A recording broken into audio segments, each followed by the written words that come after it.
together a report to give to our legislature. It's pretty good, and I'll send it as soon as we get off the phone, so that way you can read over it. Okay, well, you're hearing the voice of Amber Connor, the homeowner who had her home shot up Christmas night. So Addy adds, this is his story. He stayed at the house. Amber, how are you doing today? I'm doing well. Go ahead. I'm doing well. My kids are happy, and that's really all that matters, is that they weren't traumatized. So, they're laughing and giggling and having fun with the toys they received for Hanukkah and Christmas, because we celebrate both. Great. Now, how many shots were fired, and how did you get the tape? How did you get the videotape? People are asking. Okay, so we had, and we loved the Home Alone series, but our kids had requested on Christmas Day to watch Home Alone 1, 2, and 3, and so we endured the first two. We got the third one, and towards the end they were getting a little tired, so they didn't complain when we got up, and we went to the front room to kind of clean up and discuss the rest of our schedule for the week and what we wanted to do. And as soon as we sat down to discuss, it was like the gunshot was on the other side of the wall, and we heard 5. It was 5. Boom, boom, boom, boom, boom. And so as soon as we heard, the first one was a little bit more distant, but the 4 right after that one, in less than a millisecond, were consecutive. Like hit, hit, hit, hit, hit. And we could tell it wasn't from down the street. It wasn't, a distance away. So I yelled, "Get on the floor." And my 9-year-old hit the floor. My 6-year-old had apparently gone upstairs to get a stuffed animal or something, but on his way up the stairs, when he heard me say, "Hit the floor," lay on the floor, he was laying on the stairs. So I said, "No, where are you?" He said, "I'm on the stairs." And I said, "Come down here." And he started to crawl around on his stomach to get down on the floor. And of course, they're 2 little boys, and everything's funny to them.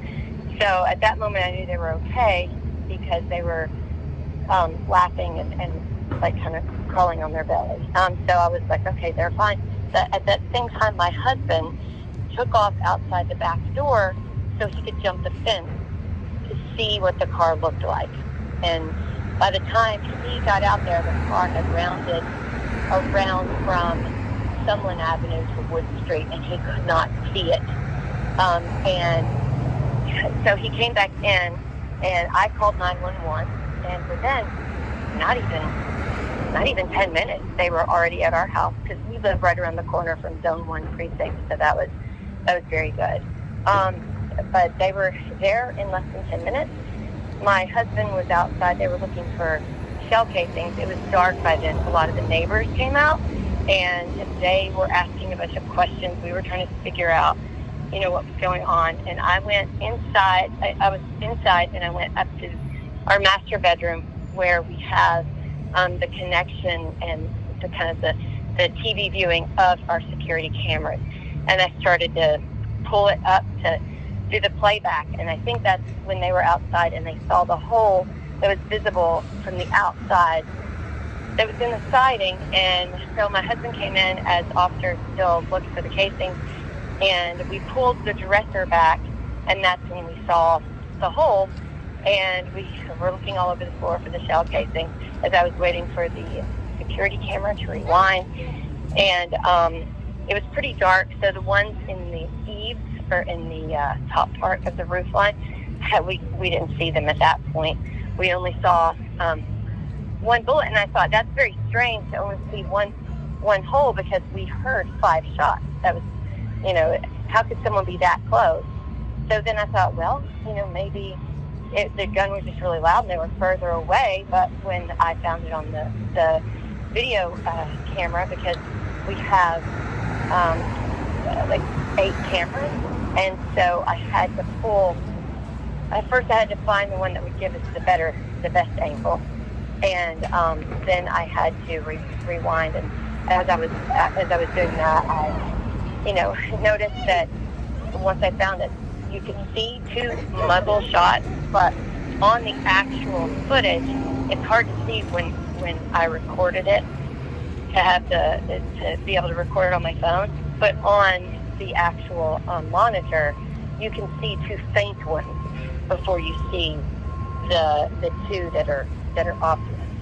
So it didn't show up in the recording. Did any of the Amber? Did any of the camera angles show the license plate number?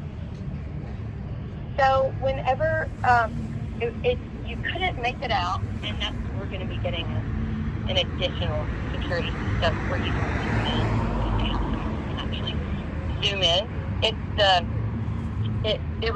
So there's a street light as the person is turning, and it gives a weird glare when it is paired with our video camera, because our video camera has night vision, but for some reason, especially that angle, and then 2 of the other cameras that are facing towards where there's a street light, it gives a strange glare. So it's hard to actually read anything that's detailed. You could read like the side of the truck, even the smaller writing, and also what a lot of criminals and people have been doing is they do the weird frosted license plate where they put that clear film over their tags, so that you really have to be up on them with your car license to be able to see it. I see. Okay, well, you did file a police report then, Amber, is that right? Correct. And they've assigned an officer for, not only do they make the rounds throughout the day, but they've assigned an officer down the street for pertinent, times that they find it necessary. But we're really just right around the corner. But yes, they're being very proactive, and they are trying to review some of the cameras at the city hall. That there's like 3 cameras that are on some of those roads that, as you see your car drive off in the direction they were driving towards, that is I know there's one on the corner. The only road even if people would have been able to leave or turn off of, there's a city camera. So I know that they're looking into footage for that. Okay. Yeah. Great. Okay, well, we were just at the White House here, Amber, and so we got your phone call, so we stopped everything, and we wanted to get your statement on it. And then we may be sending Addy Ads back down to Atlanta. Did he wear out his welcome there at the house there, or is he still welcome to come back? No, that's fine. I think what people are missing through all of the chaos, basically, we should want not only fair elections, but we should want to not have to be bullied if we stand up in the face of corruption, whether it's local, whether it's your local city officials or your county or your state, or even federal issues.